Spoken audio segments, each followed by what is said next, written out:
Le 7 décembre 1941 marqua un tournant décisif dans l'histoire contemporaine. Ce jour-là, connu depuis sous le nom de Jour de l'infamie, la marine impériale japonaise lança une attaque aérienne surprise contre la base navale américaine de Pearl Harbor, située dans l'archipel d'Hawaï. L'offensive, menée par des avions décollant de porte-avions japonais, visa une flotte du Pacifique totalement prise au dépourvu et pratiquement incapable de réagir. Le résultat fut dévastateur. Des milliers de soldats américains périrent et de nombreux cuirassés ainsi que des navires de guerre furent détruits ou gravement endommagés dans le port. Pourquoi le Japon a-t-il attaqué Pearl Harbor? Au cours du XIXe siècle, le Japon a traversé une profonde transformation connue sous le nom de Révolution Meiji, par laquelle il rompit définitivement avec sa structure féodale pour adopter une modernisation rapide dans les domaines industriels, technologiques et militaires. Ce processus fit du Japon la nation la plus avancée d'Asie et la puissance dominante de l'Extrême-Orient. Avec la naissance de l'Empire du Japon, naquit également une politique expansionniste qui se manifesta d'abord par la victoire sur la Chine en 1895, permettant au Japon de s'emparer de l'île de Formose, l'actuelle Taïwan, puis par son triomphe décisif contre l'Empire russe lors de la guerre de 1904 à 1905, qui lui donna le contrôle du sud de Sakhaline et de la base stratégique de Port Arthur. Plus tard, en 1910, le Japon acheva l'annexion de l'ancien royaume de Corée, consolidant ainsi sa domination dans la région. Pendant la Première Guerre mondiale, le Japon profita du conflit pour accroître encore davantage son influence. En déclarant la guerre à l'Allemagne en 1914, il occupa ses territoires dans le Pacifique et, après la signature du traité de Versailles en 1919, obtint le contrôle des archipels des Mariannes, des Carolines, des îles Marshall et des Palau, entre autres, étendant ainsi sa présence en Micronésie. Toutefois, cette croissance démesurée provoqua des frictions avec les États-Unis, qui voyaient leurs propres intérêts stratégiques et commerciaux menacés dans la région. Pour apaiser les tensions, les deux pays signèrent le traité naval de Washington en 1922, qui établit des limitations à la taille des flottes navales et fixa des zones d'influence maritime. Malgré cette tentative d'équilibre, les relations entre le Japon et les États-Unis se détériorèrent particulièrement à partir de 1931 avec l'invasion japonaise de la Mandchourie. Durant la période connue sous le nom de ère Showa, sous le règne de l'empereur Hirohito, le Japon adopta une politique de plus en plus agressive.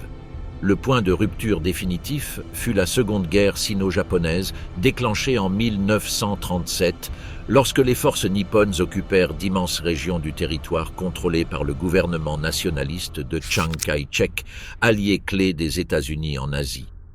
Cette avancée japonaise en Chine intensifia la rivalité avec Washington et alimenta le conflit qui allait déboucher sur la guerre du Pacifique. Depuis la fin de la Première Guerre mondiale, les États-Unis avaient adopté une position fortement neutre dans les affaires internationales, marquée par la désillusion à la suite de leur participation aux conférences de paix de Paris en 1919. Lors de ces négociations, la délégation américaine, dirigée par le président Woodrow Wilson, fut profondément frustrée par le partage inégal des bénéfices entre les pays vainqueurs, qui imposèrent des conditions extrêmement dures aux vaincus. Ce climat nourrissait la crainte à Washington que le ressentiment semé en Europe ne mène à de nouvelles guerres.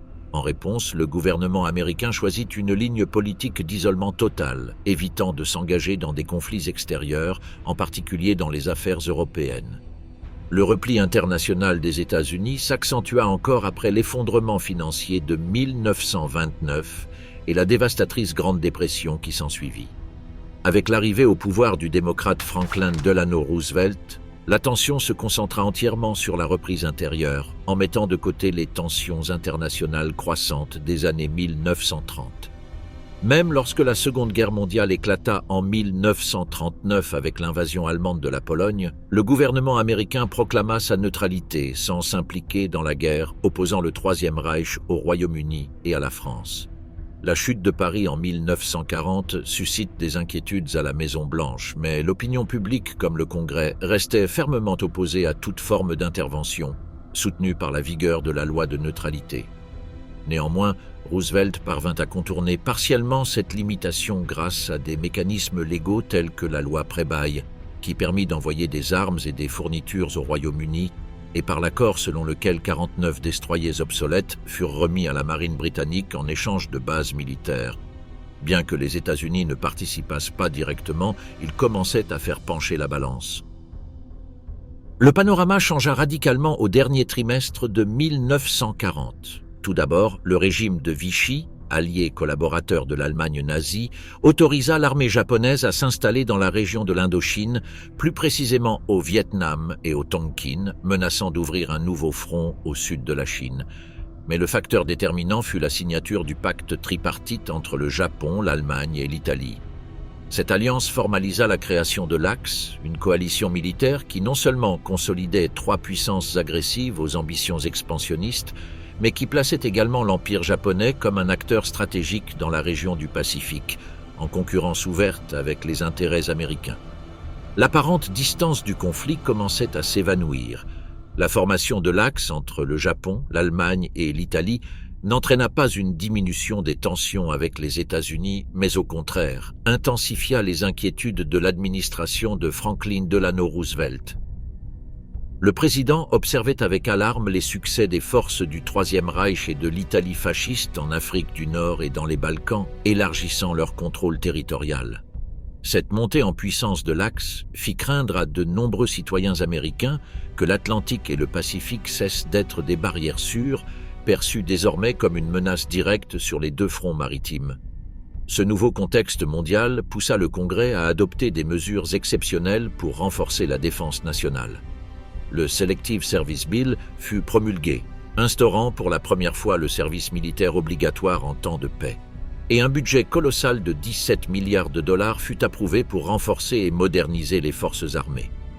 Bien que ces décisions aient suscité une certaine opposition, interprétée comme un abandon progressif du principe de neutralité, une grande partie de l'opinion publique soutint la politique étrangère du gouvernement, tant qu'elle restait concentrée sur l'aide au Royaume-Uni sans impliquer directement les États-Unis dans le conflit. La seule opposition visible provenait de certains secteurs spécifiques, comme les descendants d'immigrés allemands liés au German American Bund, les groupes italo-américains et irlandais ou les membres du Committee America First, qui continuaient de défendre une stricte non-intervention. Cependant, la majorité de la population accueillit favorablement l'annonce selon laquelle les États-Unis élargiraient leur zone d'influence dans l'hémisphère nord grâce au contrôle stratégique du Groenland, une mesure qui symbolisait une défense active du continent sans déclarer ouvertement la guerre. Durant cette période, les liens diplomatiques et stratégiques entre les États-Unis et le gouvernement nationaliste chinois se resserrèrent considérablement. L'administration de Franklin Delano Roosevelt signa une série d'accords avec Chiang Kai-shek qui comprenaient une aide financière directe à l'administration de Chongqing, l'envoi d'armes et d'équipements pour les troupes chinoises et même l'apport de pilotes et d'avions américains qui opéreraient sous l'aviation chinoise au sein du célèbre groupe des Tigres volants. Cette coopération accentua les tensions avec le Japon, encore immergé dans sa longue campagne militaire en territoire chinois. Anticipant un possible affrontement avec les États-Unis, le ministre japonais des Affaires étrangères Yosuke Matsuoka, suivant les directives du Premier ministre Fumimaro Konoe, scella en avril 1941 un pacte de non-agression avec l'Union soviétique signé aux côtés de Joseph Staline à Moscou.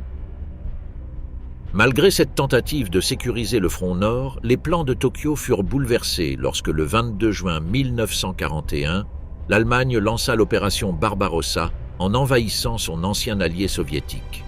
Cette action déclencha un débat interne parmi les milieux militaires japonais, tandis qu'une faction prônait une attaque coordonnée avec Berlin contre l'URSS, une autre défendait une avancée vers l'Asie du Sud-Est, en se concentrant sur les faibles défenses des colonies britanniques et néerlandaises. Dans le même temps, à Washington, les défaites initiales de l'armée rouge suscitèrent l'inquiétude au Congrès.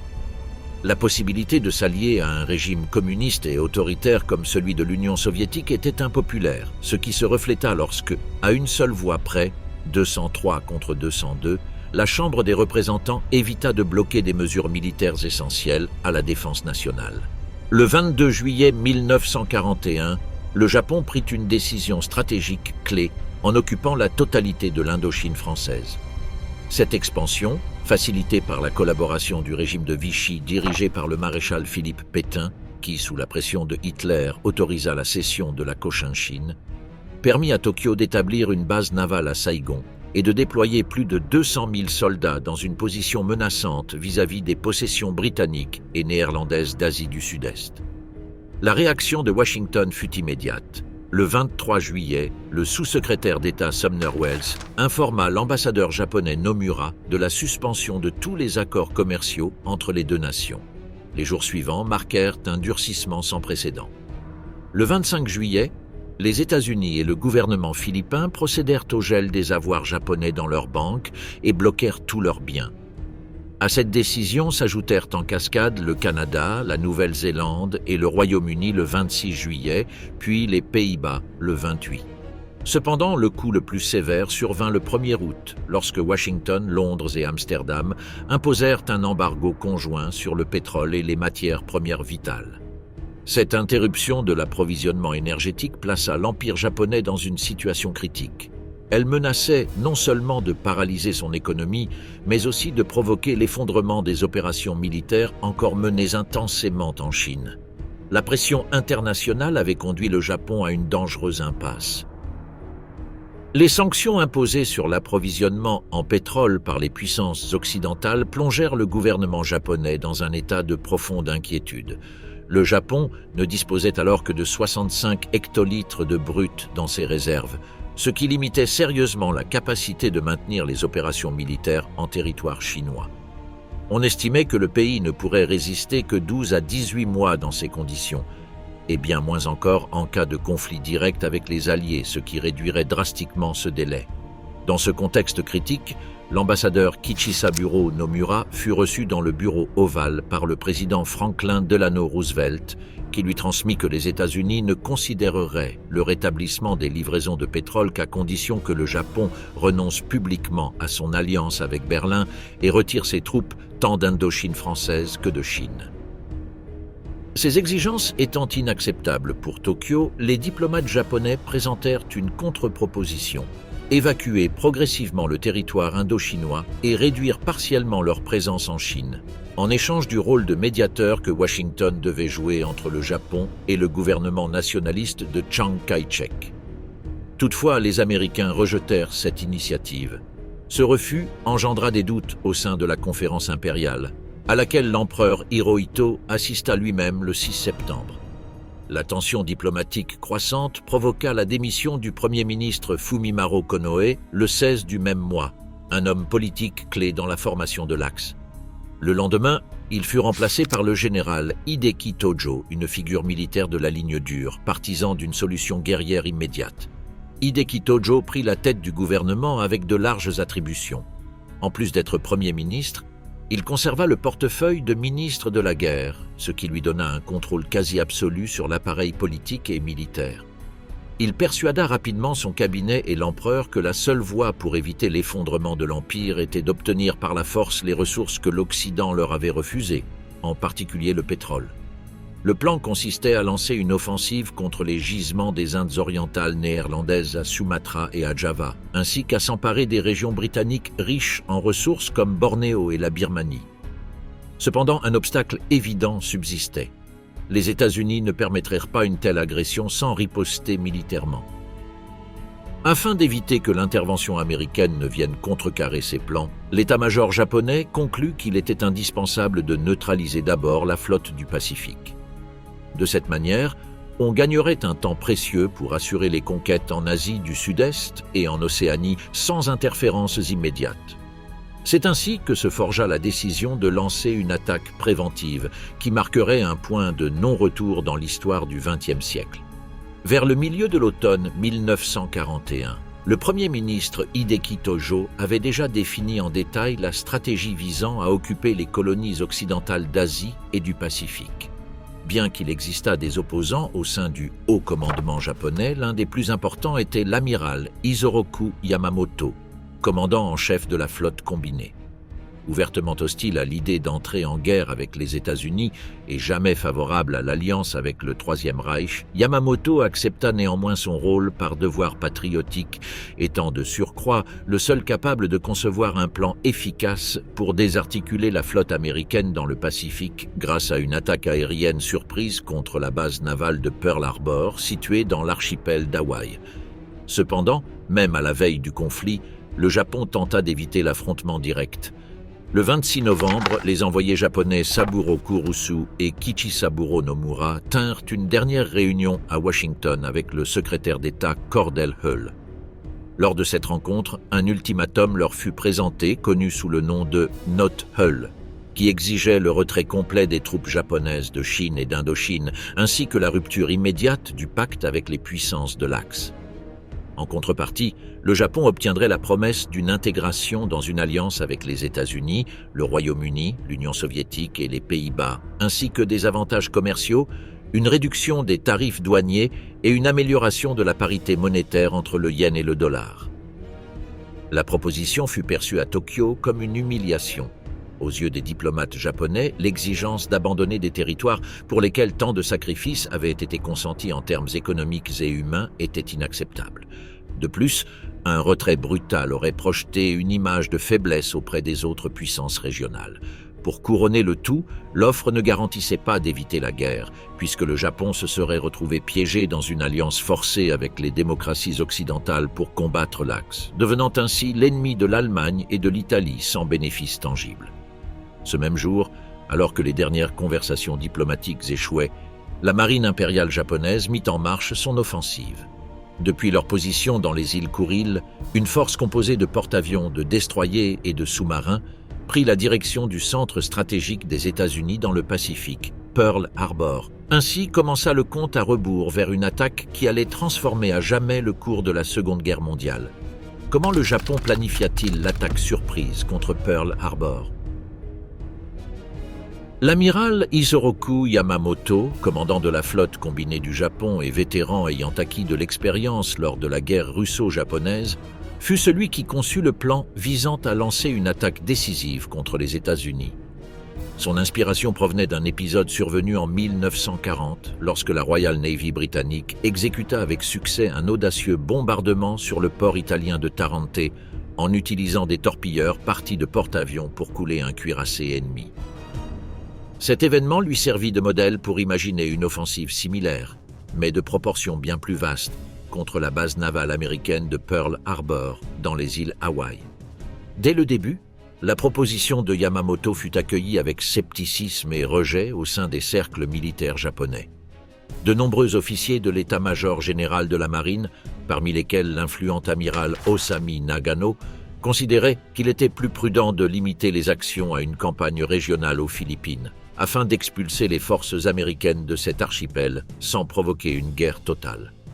Pour eux, attaquer directement Hawaï signifiait assumer des risques extrêmes aux conséquences imprévisibles.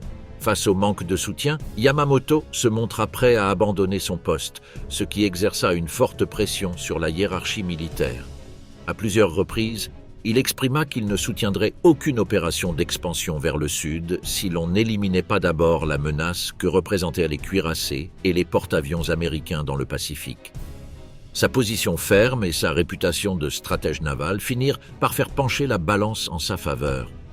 Finalement, après d'intenses délibérations, les autorités militaires japonaises acceptèrent sa proposition. Yamamoto reçut l'approbation pour exécuter sa manœuvre audacieuse, une attaque aérienne surprise sur Pearl Harbor dont l'objectif était de paralyser la flotte du Pacifique et d'accorder à l'Empire du Soleil levant l'avantage stratégique nécessaire pour entamer son expansion en Asie du Sud-Est sans interférence immédiate des États-Unis. Lorsque l'amiral Isoroku Yamamoto forma l'équipe chargée de planifier l'attaque contre Pearl Harbor, il réunit des figures clés de la marine impériale japonaise afin de mener à bien cette ambitieuse opération.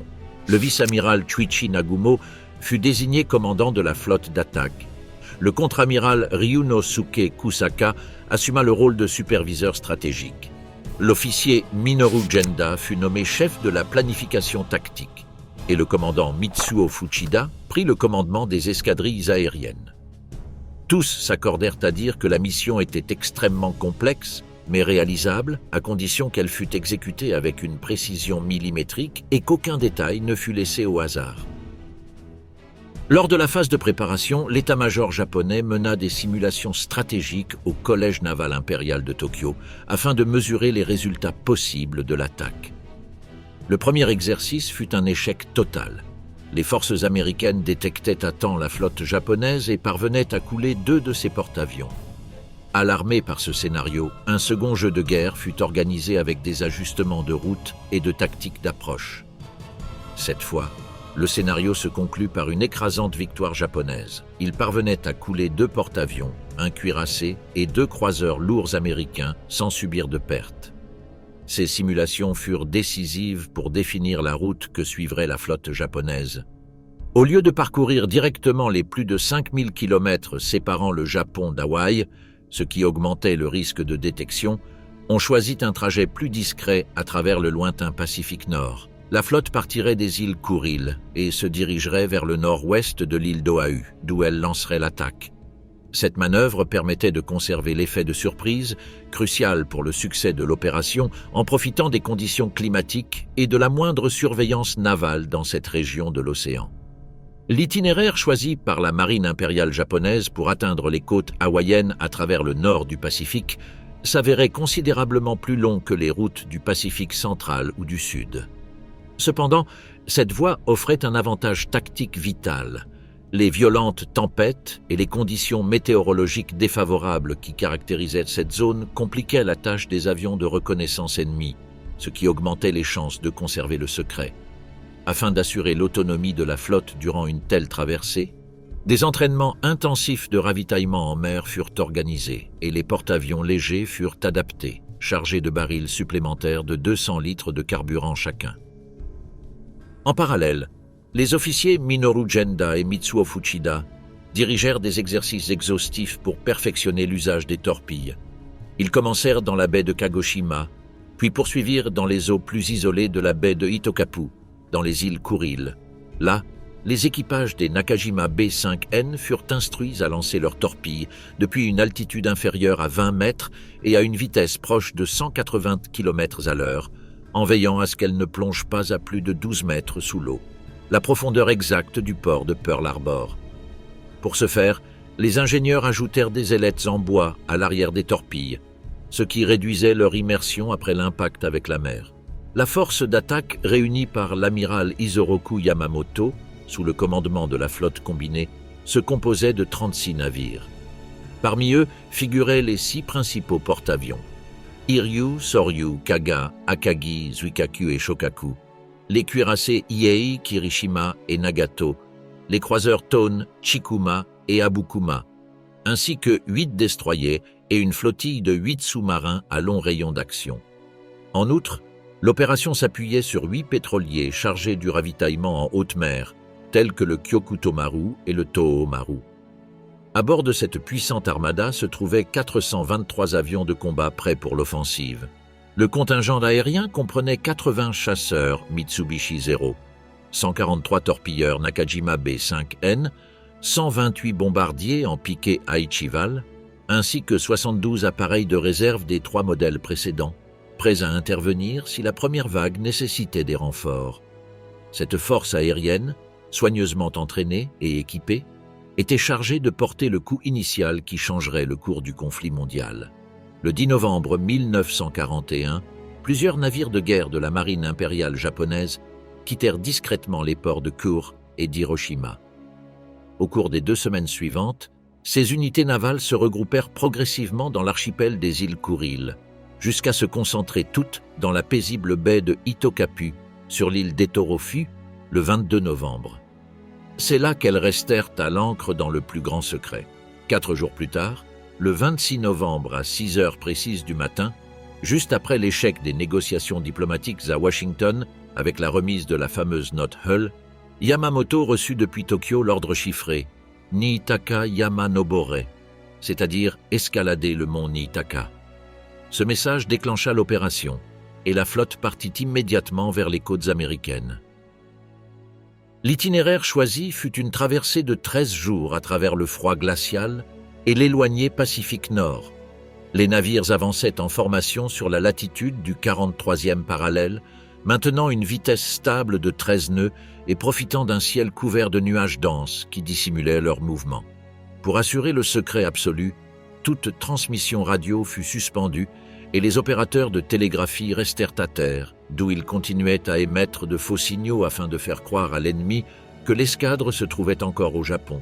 Le 3 décembre, la flotte franchit la ligne internationale de changement de date et le lendemain, elle fit le plein de carburant en haute mer, une opération clé avant de changer de cap vers le sud-est et d'accélérer sa marche jusqu'à 25 nœuds. Pendant que les navires de soutien et le cuirassé Nagato, vaisseau amiral de Yamamoto, restaient en arrière, le gros de l'offensive avançait sous le commandement du vice-amiral Chuichi Nagumo. Son groupe était composé des 6 porte-avions chargés de lancer l'attaque, chacun avec ses escadrilles de combat respectives. Ces unités aériennes, soigneusement entraînées, étaient sous la coordination tactique de Minoru Genda et le commandement direct du capitaine Mitsuo Fuchida, qui, durant la dernière phase du voyage, révélèrent enfin aux pilotes le véritable objectif de la mission, détruire la base navale de Pearl Harbor. La nouvelle fut accueillie avec euphorie par les aviateurs japonais. La confirmation de leur rôle dans une attaque surprise contre la principale flotte ennemie du Pacifique fut considérée comme un honneur. Au milieu du pont et parmi les préparatifs de combat, résonnèrent les cris rituels de bataille. « Banzai! Banzai! Banzai !» Témoignage de la ferveur avec laquelle ils se lançaient dans une opération qui allait changer l'histoire du conflit mondial. À 9 heures du soir, le 6 décembre 1941, la puissante flotte combinée du Japon modifia son cap vers le sud, se positionnant discrètement au nord de l'archipel hawaïen. La manœuvre se réalisa dans un silence absolu, sans être détectée par aucun radar ou patrouille de reconnaissance, grâce à l'obscurité ambiante et à une épaisse couche de nuages qui se maintenait au-dessus de 2000 mètres, servant de bouclier naturel. Pendant ce temps, sur la terre ferme, les habitants d'Oahu vivaient une nuit de plus, totalement inconscients du danger imminent qui s'approchait. Ce samedi soir-là, l'ambiance à Honolulu était détendue et festive. Loin du fracas des champs de bataille qui ravagèrent l'Europe, et sans savoir que l'armée allemande affrontait les soviétiques aux abords de Moscou, les citoyens américains d'Hawaï se consacraient aux loisirs. Bars pleins, salles de danse animées et rues tranquilles reflétaient une communauté plongée dans la routine du week-end. Ni les soldats stationnés dans les bases militaires, ni la population civile n'imaginaient qu'ils étaient à quelques heures de devenir les protagonistes d'un événement qui allait secouer le monde entier. Le ciel, qui jusque-là avait été le témoin silencieux de jours paisibles, allait bientôt se remplir de feu et de destruction. Le cœur du Pacifique était sur le point de devenir l'épicentre d'une nouvelle étape de la guerre mondiale. Ainsi, tandis que les porte-avions japonais préparaient leurs ponts pour le lancement des escadrons d'attaque, à Oahu régnait l'insouciance. Il n'y avait ni sirène, ni alarme, ni sentiment de menace. Le plan des États-Unis pour faire face à la menace de l'Axe, la base navale de Pearl Harbor, était situé au sud de l'île d'Oahu, près de la capitale Honolulu et adjacente à la ville de Pearl City. Cette zone, devenue un point stratégique militaire, exploitait un lagon naturel comme refuge pour la flotte, au centre duquel se trouvait l'îlot Ford, relié par un long canal sinueux longeant les chantiers navals et les réservoirs de carburant de l'entreprise Farm Tank Company et débouchant finalement dans l'océan Pacifique par la baie de Mamala. Cependant, les forces navales n'étaient pas les seules présentes dans l'archipel. Il y avait également des installations de l'armée américaine, des unités du corps des marines, des membres de la garde territoriale de Hawaï et des bases aériennes de l'US Air Force, avec 6 aérodromes répartis stratégiquement. Wheeler, Hickam, Bellow, Aleiwa, Ewa et le port hydroaérodrome de Kaneohe. L'amiral Husband U. Kimmel, commandant de la flotte du Pacifique, SINGPAC, était responsable de la sécurité de Pearl Harbor face à une éventuelle attaque japonaise. Mais il n'a pas pu anticiper l'inévitable, tout comme le général Walter Short, responsable de la défense terrestre d'Oahu, ni ses supérieurs à Washington ou au département de la Marine. Bien que le renseignement naval ait intercepté et déchiffré plusieurs communications ennemies codées, aucun consensus n'existait quant à l'endroit où une attaque pourrait se produire. Hawaï, les Philippines, le canal de Panama ou ailleurs dans le Pacifique. Même lorsque l'on a appris que la flotte japonaise avait quitté ses ports, aucune mesure défensive décisive n'a été prise. Le 3 décembre, aucune réaction n'a eu lieu après la connaissance d'une réunion secrète en Europe entre officiers japonais, allemands et italiens. Et au 6 décembre, la veille de l'attaque, la base manquait encore de filets anti-torpilles. Les radars installés fonctionnaient de manière défectueuse. Près de 160 000 résidents japonais d'Oahu n'étaient pas surveillés et les avions avaient été placés côte à côte sur les aérodromes, facilitant leur destruction massive en cas de bombardement. Ironiquement, le seul avantage des Américains fut circonstanciel. Les porte-avions USS Enterprise, USS Lexington et USS Saratoga, cibles prioritaires pour les Japonais, n'étaient pas présents sur la base ce jour-là, mais naviguaient dans le Pacifique. La flotte du Pacifique des États-Unis à Pearl Harbor comptait 80 navires, dont 9 cuirassés, 8 croiseurs, 32 destroyers et 11 dragueurs de mines. Étaient également présents 3 sous-marins, 4 porte-hydravions, un canonnière, 2 pétroliers, 4 navires auxiliaires, 3 navires de réparation et 5 barges. Outre les navires déployés par la flotte du Pacifique, les forces américaines disposaient d'un contingent terrestre de 43 000 hommes, comprenant à la fois marins et soldats. La majorité faisait partie des 24e et 25e divisions d'infanterie, connues sous les noms de Taro et Tropic Lightning, appartenant à l'armée des États-Unis. Concernant les défenses antiaériennes, il y avait au total 1107 pièces, dont 16 canons de 76 mm répartis en 12 batteries. S'ajoutaient également 26 pièces d'artillerie côtière de calibres variés, 4 canons de 406 mm, 2 de 305 mm, 8 de 203 mm et 12 de 155 mm. La composante aérienne était également prête, avec un total de 390 avions de différents modèles opérationnels. Parmi eux se trouvaient des chasseurs Curtiss P-40 Warhawk et Bell P-39 Airacobra, des bombardiers lourds Boeing B-17 Flying Fortress, des avions torpilleurs Vought SB, 2 U-Vindicator, des avions de transport Douglas C-47 Dakota et des hydravions de patrouille Consolidated PBI Catalina. Cette force combinée de terre, mer et air reflétait le poids militaire des États-Unis dans le Pacifique à la veille de l'attaque japonaise. L'attaque de Pearl Harbor. À environ 275 000 nautiques d'Oahu, aux coordonnées 261 degrés de latitude nord et 158 degrés de longitude ouest, les navires de la flotte combinée japonaise se sont ancrés près de l'archipel hawaïen au passage du jour entre le 6 et le 7 décembre 1941. À l'aube, les pilotes japonais, déjà réveillés, ont effectué leur dernière prière devant de petits autels dédiés à leur divinité protectrice et ont placé sur leur front le traditionnel bandeau Hachimaki, orné du soleil rayonnant. Sur le mât du porte-avions Akagi, un drapeau historique a été hissé, le même qui avait flotté lors de la victoire de l'amiral Eiichiro Togo sur la flotte russe le 21 mai 1905, lors de la célèbre bataille de Tsushima. Après ce moment cérémonial, les aviateurs se sont rassemblés sur le pont où ils ont partagé quelques gorgées de saké avant de se diriger vers leurs appareils. Une fois à bord, ils se sont installés dans leur cabine, ont démarré les moteurs et se sont préparés au décollage. À 6 heures précises, le décollage en chaîne des 214 avions de la première vague a commencé, sous le commandement du capitaine Mitsuo Fuchida. Depuis le pont, des centaines de marins japonais formèrent des rangs, saluant les pilotes par des cris de « Banzai, Banzai ». Enfin, vers 6h15, les 43 chasseurs Mitsubishi 0, 51 bombardiers en piqué Aishide 3A Val et 120 torpilleurs Nakajima B5N disparurent dans le ciel, juste au moment où les premiers rayons du soleil levant illuminèrent l'horizon. Alors que les 214 avions de la première vague dirigés par le capitaine Mitsuo Fuchida avançaient vers leur objectif, une autre offensive japonaise se déroulait sous l'eau. Au sud d'Oahu, émergèrent 5 sous-marins à longue portée, I-6, I-18, I-20, I-22 et I-24, appartenant à l'unité spéciale d'attaque, sous les ordres du capitaine Sasaki Hankyu et du lieutenant Naoji Iwasa. Chacun de ces sous-marins libéra un mini-sous-marin de poche, identifié comme A-16, A-18, A-19, A-20 et A-22, dont la mission consistait à s'infiltrer dans la baie de Mamala, progresser discrètement par le canal et atteindre immergé le lagon de Pearl Harbor. Cependant, le plan secret échoua rapidement. À 6h45 du matin, le destroyer américain USS Ward détecta un périscope en mouvement. Sans hésiter, il ouvrit le feu et réussit à couler 2 des petits sous-marins japonais, le Ha-19 et le Ha-20.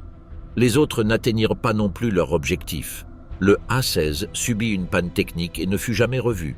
Le Ha-18 fut intercepté et détruit par des patrouilleurs dans le lagon de Keehi, et le Ha-22 fut touché par des charges sous-marines lancées par les dragueurs USS Zane et USS Perry. Dans ce dernier incident, l'officier japonais Kazuo Samaki fut capturé vivant, devenant le premier prisonnier japonais pris par les États-Unis pendant la Seconde Guerre mondiale, après avoir été arrêté par le soldat hawaïen David Akui. Malgré la gravité des faits et le fait que plusieurs sous-marins ennemis avaient été détectés, personne n'informa l'amiral Usman Kimmel de l'intrusion avant 7h12 du matin. À ce moment précis, le commandant de la flotte du Pacifique était complètement inconscient de tout, jouant tranquillement au club de golf. À la station de renseignement de Bainbridge Island, située à Washington, D.C., les cryptanalystes des forces armées des États-Unis réussirent à déchiffrer une partie des communications de l'ambassade japonaise grâce au célèbre code pourpre. Parmi les messages interceptés se trouvait une longue note en 14 sections, d'environ 5000 mots, instruisant l'ambassadeur Kishisaburo Nomura que les négociations diplomatiques étaient terminées et qu'il devait immédiatement procéder à la destruction de tout le matériel classifié, y compris les clés de chiffrement. Cette manœuvre visait à donner l'impression que le Japon agissait conformément au droit international, tentant de prévenir d'éventuelles accusations de la Cour de la Haye pour crimes contre la paix. Paradoxalement, les Japonais eux-mêmes ne purent pas déchiffrer et traiter complètement leur propre message à temps, prenant environ 35 minutes en raison du haut niveau de codage. En revanche, les Américains non seulement le déchiffrèrent plus tôt, mais l'avaient déjà traduit vers 7h30 du matin à Pearl Harbor, 1h de l'après-midi sur la côte Est, ce qui permit d'informer l'amiral Harold Stark, qui se trouvait alors au département de la Marine. Pourtant, l'avertissement n'atteignit pas à temps les forces déployées à Hawaï. Entre la bureaucratie et l'impossibilité de contacter rapidement le secrétaire d'État Cordell Hull, l'alerte ne fut transmise à la flotte du Pacifique que 105 minutes plus tard, alors que l'attaque japonaise sur les îles avait déjà commencé.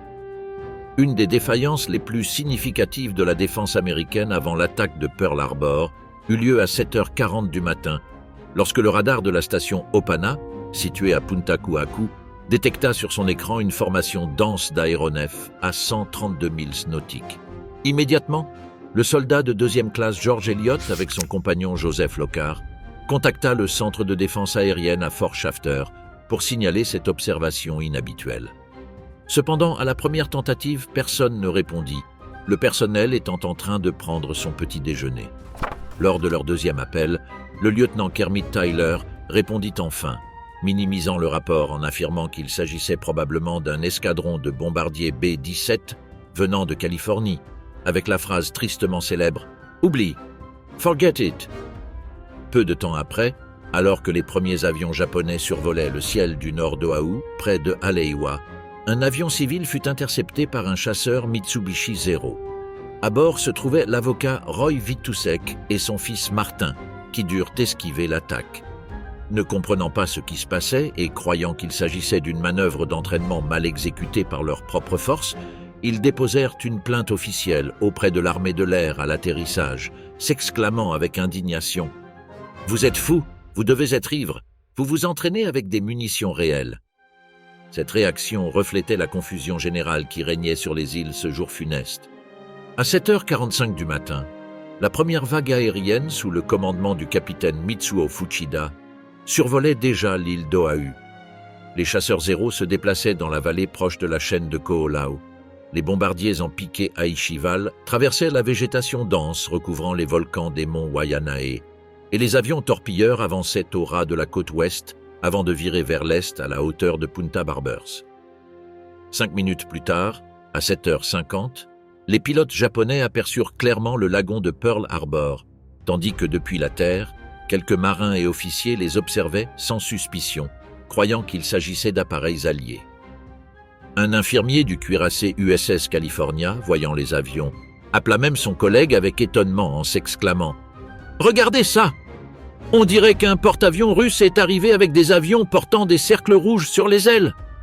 Confondant l'emblème du soleil levant japonais avec l'étoile soviétique. Profitant de ce désarroi absolu et de l'absence totale de préparation défensive, l'aviation japonaise reçut l'ordre définitif de lancer l'attaque exactement à 7h55, heure locale à Hawaï. À ce moment-là, il était 13h40 à Washington DC et 20h à Londres. Le signal fut bref, mais historique. Tora, Tora, Tora. Le code confirmant qu'ils avaient pris l'ennemi complètement au dépourvu. Quelques minutes plus tard, exactement à 7h55, l'offensive se matérialisa avec les premières explosions. Bombes et torpilles frappèrent la flotte américaine ancrée à Pearl Harbor. Les marins, surpris et encore somnolents, virent les balles siffler autour d'eux et plusieurs navires être violemment secoués par les explosions. En quelques secondes, les soldats encore endormis ou affectés par la gueule de bois du samedi furent réveillés par les fracas, les sirènes assourdissantes et les haut-parleurs criant sans ambiguïté « Attaque aérienne, ce n'est pas un exercice !» Ainsi commença le jour qui allait changer l'histoire. Alors que les navires américains commençaient à être attaqués sans avertissement dans la baie de Pearl Harbor, les escadrilles japonaises se déployaient sur différents points stratégiques de l'île d'Oahu. Des aérodromes clés tels que Wheeler, Hickam, Ewa, Kaneohe, Bellow et Ford furent la cible de bombardements intenses. Les hangars, casernes, tours de contrôle et autres installations furent détruits sous le feu ennemi, tandis que les pilotes tentant d'atteindre leurs avions étaient abattus au sol. Les appareils, alignés sur les pistes, étaient particulièrement vulnérables. Lorsqu'un seul était touché, les explosions en chaîne transformaient toute la rangée en un amas de métal tordu, avec des flammes alimentées par le carburant répandu sur le sol. La défense était quasi inexistante. De nombreuses batteries anti-aériennes étaient couvertes de bâches ou dépourvues de munitions, ce qui conduisit à des scènes désespérées, comme celle d'un marin tirant impuissant avec son pistolet sur un chasseur Zéro piloté par le lieutenant Yoshio Siga. L'absence d'opposition permit aux attaquants de détruire plus de 100 avions américains, dont un bombardier B-17 quadrimoteur arrivé tout juste de Californie et touché avant d'atteindre le sol. Cependant, un autre B-17 parvint à abattre un chasseur ennemi depuis sa tourelle arrière, obtenant une petite mais symbolique représaille. Pendant ce temps, sur la lagune, le cuirassé USS Oklahoma devint l'une des premières cibles des bombardiers torpilleurs Nakajima B-5N. 5 torpilles frappèrent sa coque sous la ligne de flottaison, provoquant une entrée massive d'eau. En quelques minutes, le navire commença à chavirer tandis que les chasseurs ennemis l'arrosaient de tirs de mitrailleuses et que les marins sautaient à l'eau pour tenter de se sauver. Le processus fut si rapide que beaucoup ne purent s'échapper à temps. Le navire se retourna complètement, laissant ses hélices à découvert, emportant avec lui la vie de 429 hommes piégés sous la structure effondrée. Le coup suivant frappa le cuirassé USS Arizona, ancré entre l'îlot Ford et le navire de réparation USS Vestal. Une torpille lancée par un Nakajima B-5N toucha son flanc, causant des dégâts mineurs. Mais c'est une bombe larguée depuis haute altitude par un bombardier Aichi-Val qui fut fatale. Le projectile pénétra dans le pont avant, traversa la zone de cuisine et explosa directement sur le compartiment à munitions. L'explosion fut catastrophique, arrachant complètement la tour numéro 4 et tuant tout son équipage, y compris le contre-amiral Isaac Kidd. Le navire se fendit en deux et les deux sections coulèrent rapidement, emportant la vie de 1103 membres d'équipage. Ce fut l'une des scènes les plus tragiques de toute la journée. À l'extrémité sud de l'îlot Ford, le cuirassé USS California fut la cible directe de l'aviation japonaise qui parvint à le toucher avec 2 torpilles et une bombe de 250 kg. L'un des projectiles provoqua une explosion dans la soute à munitions, déclenchant un incendie incontrôlable qui entraîna rapidement le naufrage du navire. Plus de 100 marins perdirent la vie dans ce sinistre. Un peu plus au nord-est, un autre navire de guerre, l'USS West Virginia, fut également attaqué. Bien qu'aucun préparatif n'ait été fait pour repousser l'offensive, un acte de bravoure se distingua dans le chaos. Le cuisinier afro-américain Doris Miller sans formation préalable en armement, prit une mitrailleuse et abattit 2 avions ennemis. Son exploit lui valut la Croix de la Marine, faisant de lui le premier citoyen noir à la recevoir. Néanmoins, son courage ne put empêcher le West Virginia d'être atteint par 3 torpilles sous la ligne de flottaison. Enflammé, le cuirassé sombra et 105 membres d'équipage périrent lors de l'attaque. La ville de Pearl City fut également victime du bombardement. Les pilotes japonais, croyant qu'il s'agissait d'une zone militaire, larguèrent des bombes et tirèrent sur la population civile, provoquant panique et destruction. À cela s'ajoutèrent des erreurs tragiques des défenses anti-aériennes américaines, qui, en tentant de repousser les envahisseurs, tirèrent accidentellement sur des habitations civiles et même sur la capitale, Honolulu. Les conséquences furent dévastatrices, des dizaines de maisons effondrées, des bâtiments endommagés et 68 civils tués. Parmi eux se trouvait Janet Ota, un bébé âgé de seulement 3 mois, né en septembre 1941, qui devint la plus jeune victime de l'attaque. Au milieu de ce désastre, l'amiral Husband Kimmel, qui venait de quitter le club de golf, vécut un épisode insolite. Il fut atteint à la poitrine par un éclat de grenade, mais heureusement, cela ne lui causa aucune blessure. Sa survie, presque miraculeuse, contrastait avec l'ampleur de la catastrophe qui se déroulait autour de lui. Après avoir survolé Pearl City, 6 bombardiers torpilleurs Nakajima B-5N se dirigèrent vers le secteur nord du lagon de Pearl Harbor, où ils concentrèrent leur attaque sur d'autres grands navires américains. L'un de leurs premiers objectifs fut le cuirassé USS Utah, qui reçut 2 impacts directs à la quille, provoquant son chavirement et son naufrage, coûtant la vie à 52 marins. Peu après, une autre torpille frappa le croiseur USS Raleigh, causant d'importants dégâts et inondant plusieurs compartiments. Heureusement, tout l'équipage fut évacué à temps et il n'y eut pas de victimes. En revanche, le dragueur de mine USS Ogalla ne connut pas la même chance, étant coulé par une autre torpille. Après avoir mené ce deuxième assaut, la première vague japonaise se retira d'Oahu à 8h25. Depuis son avion, le capitaine Mitsuo Fuchida annonça avec enthousiasme à l'amiral Isoroku Yamamoto « Mission accomplie ». Pendant ce temps, dans la capitale américaine, le message intercepté par les déchiffreurs du Code pourpre, provenant de l'ambassade du Japon, fut remis au président Franklin D. Roosevelt à la Maison-Blanche. Peu après, les diplomates japonais Saburo Kurusu et Kichisaburo Nomura se rendirent au bureau du secrétaire d'État Cordell Hull pour remettre officiellement la déclaration de guerre. Cependant, Hull était déjà au courant de ce qui se passait à Hawaï depuis près d'1 heure et, furieux de ce qu'il considérait comme une manœuvre déloyale, répondit avec fermeté « En 50 ans de service public, je n'ai jamais lu un document aussi rempli de mensonges, de calomnies et de faussetés. » À 8h54 de ce même matin, la deuxième vague d'attaques japonaises arriva sur Pearl Harbor, composée de 170 avions sous le commandement de l'officier Shigekazu Shimakaze. Le groupe comprenait 36 chasseurs Zero, 54 bombardiers torpilleurs Nakajima B-5N et 80 bombardiers en piqué Aichival. Le premier navire à subir les conséquences fut l'USS Tennessee, déjà touché par l'incendie causé par l'explosion de l'USS West Virginia. Une bombe traversa son blindage de 130 mm, détruisant l'une de ses tourelles principales et rendant le cuirassé hors d'usage. Ensuite, une puissante explosion dans le magasin à munitions fit exploser le destroyer USS Shaw, tandis que l'USS Cassin, se trouvant en cale sèche, fut complètement détruit avec l'USS Downs, tous deux consumés par le feu. Le navire de réparation USS Vestal, proche de l'USS Arizona, finit également par couler, atteint par les flammes et les explosions voisines. Enfin, le porte-hydravion USS Curtis fut abandonné par son équipage et sombra, laissant 19 morts à bord. Tous les navires de la flotte du Pacifique américaine ne furent pas coulés lors de l'attaque aérienne japonaise à Pearl Harbor, mais beaucoup de ceux qui restèrent à flot subirent des dégâts si graves qu'ils furent hors service pendant de longues périodes.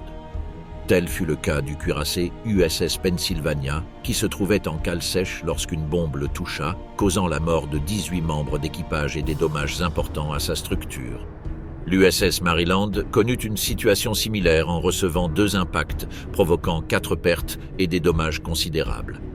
Le croiseur USS Helena fut touché par une torpille lancée par un Nakajima B5N, provoquant une grave inondation dans ses chaudières et 20 morts, tandis que le croiseur USS Honolulu fut moins affecté, mais mis hors de combat. De manière inattendue, certains avions de l'armée de l'air parvinrent à décoller pendant la deuxième vague japonaise. Cependant, la plupart de ces tentatives se terminèrent en tragédie. Des pilotes comme Hans Christiansen, George Whiteman, Gordon Sterling et John Daines périrent au combat après avoir été abattus. Seul Samuel Bishop survécut sans réussir à abattre un avion ennemi. Une situation similaire toucha les pilotes des 18 bombardiers en piqué Dauntless SBD Douglas revenant de l'île de Wake à bord du porte-avions USS Enterprise. 5 de ces avions furent détruits en vol ou en tentant d'atterrir. Malgré tout, il y eut des épisodes remarquables de bravoure aérienne. 2 aviateurs, Philip Rasmussen et Harry Brown, aux commandes de vieux chasseurs P-36 Hawk, réussirent à abattre respectivement un chasseur Zéro et un torpilleur Nakajima B5N. Cependant, l'exploit le plus notable fut celui des lieutenants Kenneth Taylor et George Welsh, qui, pilotant leur P-40 Warhawk en formation coordonnée, abattirent 7 avions ennemis dans le ciel d'Oahu, devenant ainsi les grands héros de l'air de cette journée tragique. La dernière manœuvre significative lors de l'attaque du lagon de Pearl Harbor fut réalisée par le cuirassé USS Nevada. Après avoir mis ses moteurs en marche, le navire tenta de se frayer un chemin dans le canal afin d'atteindre les eaux ouvertes de l'océan Pacifique. Cependant, une escadrille de bombardiers en piqué à Ichival le repéra et commença à le harceler depuis les airs. Pour éviter d'être coulé au milieu du passage, ce qui aurait complètement obstrué l'entrée et la sortie du port, l'équipage de l'USS Nevada effectua une manœuvre d'urgence, tournant rapidement vers la côte ouest de l'îlot Ford. Malgré cet effort, le navire fut touché par 5 bombes et une torpille, provoquant des incendies à bord et de graves dommages structurels. Le feu se propagea rapidement et, face au danger d'une explosion plus importante, l'ordre d'évacuer fut donné. De nombreux marins se jetèrent à l'eau dans une tentative désespérée de se sauver. Le navire finit par s'échouer sur la rive, totalement inutilisable pour le combat. Le bilan final de l'action fut tragique. 60 membres de l'équipage périrent. À 10h40 du matin, le 7 décembre 1941, la deuxième vague de l'attaque aérienne sur Pearl Harbor prit officiellement fin. Une fois l'opération terminée, les avions regagnèrent leurs porte-avions respectifs de la flotte combinée japonaise. À ce moment-là, le capitaine Mitsuo Fuchida proposa immédiatement de lancer une 3e offensive, arguant de l'urgence de détruire les réservoirs de stockage de carburant de l'entreprise Farm Tank, dont l'élimination aurait complètement paralysé la flotte américaine du Pacifique. Cependant, malgré l'enthousiasme de plusieurs officiers, le vice-amiral Shuichi Nagumo prit une décision différente. Faisant preuve d'une attitude beaucoup plus prudente, il rejeta la proposition de continuer l'attaque. Inquiet de la possibilité d'une contre-offensive sous-marine pouvant menacer ses porte-avions, Nagumo conclut que la mission avait déjà atteint ses principaux objectifs et ordonna de se diriger vers le nord-est pour commencer le retour vers le Japon, clôturant ainsi l'un des chapitres les plus marquants du conflit dans le Pacifique. Aux États-Unis, à 14h26 à Washington DC, la radio diffusait en direct le match de baseball entre les Dodgers et les New York Giants, lorsque, de manière inattendue, un commentateur interrompit la transmission avec un message urgent. « Excusez-moi, mes amis, je viens de recevoir l'information que les Japonais bombardent Pearl Harbor. Je n'ai pas plus de détails. On sait seulement qu'ils attaquent nos navires. J'espère sincèrement que ce n'est pas vrai. » À quelques pas de là, au Carnegie Hall, où l'orchestre interprétait la symphonie numéro 1 de Dmitri Chostakovitch sous la direction d'Arthur Rodzinski, la musique s'arrêta brusquement lorsque les nouvelles alarmantes furent confirmées. Le Japon a lancé une attaque contre Pearl Harbor. De l'autre côté de l'Atlantique, à 21 heures, heure du Royaume-Uni, le Premier ministre Winston Churchill dînait avec l'ambassadeur américain John Winant et le conseiller militaire Averell Harriman lorsque le majordome Frank Sawyer entra dans la pièce et alluma la radio. Les 3 écoutèrent, stupéfaits, que les États-Unis venaient d'être attaqués par les forces japonaises. Même depuis l'Allemagne, la nouvelle suscita des réactions immédiates.